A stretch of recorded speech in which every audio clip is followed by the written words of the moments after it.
you have to watch that a bit, like how much people are treating the past like they just have their unmet emotional needs or whatever. They're messed up and dissociated however they are, and then they latch on to this idea, well, there was better in the past. And it's like in some ways it was, in some ways it wasn't. And you should at least have some empathy for the people of the past, instead of just being like, well, I want a young hot teenage woman to have sex with, and there aren't any available today that aren't totally busted up, so I want to live in the 1800s. That's where guys' heads go. Well, we need to make everything like Iran. There's people like this, lots of people like this. We need to make everything like Saudi Arabia, and they just can't have empathy for Americans before the 1930s.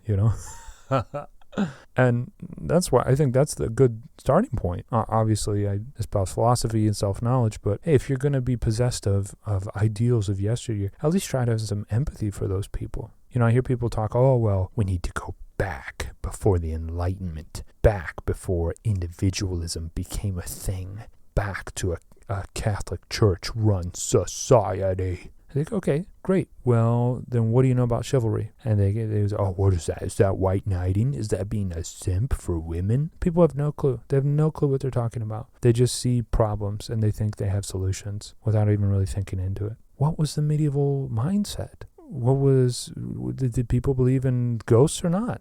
Did people believe that everything that was within their sight was touched by the Creator and put there for a certain purpose? Did they not hold their world with a complete sense of awe and wonderment? Is there not a kind of Eden in that when it comes to ideology? Think of it. People in their 150 people groups under a king, or the village magistrate. I mean, the magistrates were terrible. Like they were so terrible to people. They were so terrible to people on behalf of the kings. The tax men of the Middle Ages, oh my gosh, they were terrible. They were terrible, terrible. Anyway, but people don't know. I mean, they don't know their history. They don't know where they come from. And so they just, this problem, where this problem doesn't exist? Yeah, North Korea. We need to make America North Korea. And it's just like you lose all touch with your ancestors. What did they even bleed and sacrifice for? The guys are just going to go on weird conceptual trips. Yeah, there's too many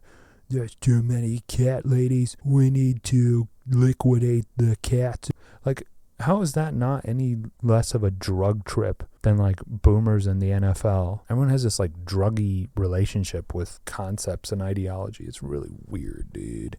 I'd say at least have the decency. Come on. Have some empathy for people of the past. How would they experience you today?